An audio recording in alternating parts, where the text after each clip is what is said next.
Hello, my name is Amber King, and I'm doing the drug-induced plasticity assignment. The synaptic plasticity and neurophysiological changes to the mesolimbic system occurred during the drug addiction by the synaptic plasticity and neurophysiological changes in the mesolimbic system during addiction through activation or desire for wanting a drug.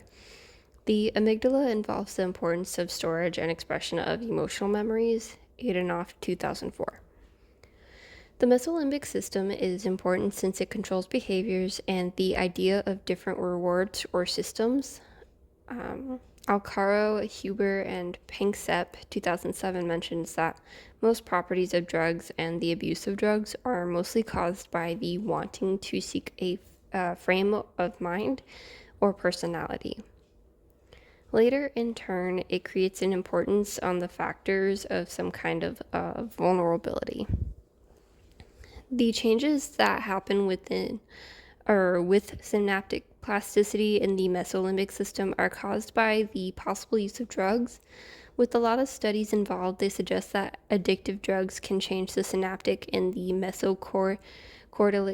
corticolimbic, Lucia and Malinka, 2011. Another issue could be the synaptic strength being too weak.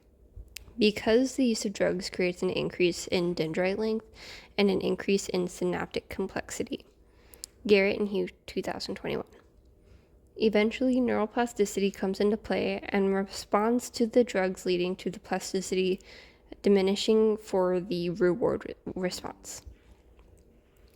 It can affect dopamine and influence conditions of the brain and behavior by giving off the feeling of reward, especially if a drug is involved.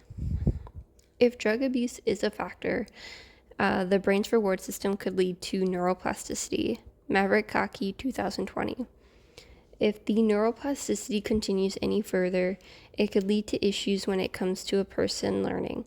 It can also cause an increase or decrease of signals between neurons. Under abusive drug use, people can create habits of excessive amounts of drug use and ignore the negative consequences of it. Maverick Kaki, 2020. Because of this, it can create a more dependent type of learning, meaning the individual would need extra help and then they would extra help and then would have changes in their brain due to the amount of drugs the person may have used.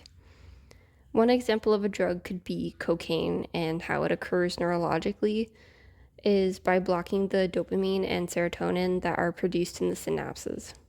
Cocaine reduces the activity in most parts of the brain and can produce euphoria and excitement since it removes the reserved part of the cortex. Garrett and Hugh, 2021. And as a result, affects behavior by producing, again, a euphoria or euphoric feeling, a decrease in appetite, alertness, and less fatigue. Garrett and Hugh, 2021. It is something that can be snorted or heated to create a liquid that later get injected into the body. However, the snorting would just travel up into the nose and into the brain. Thanks for watching.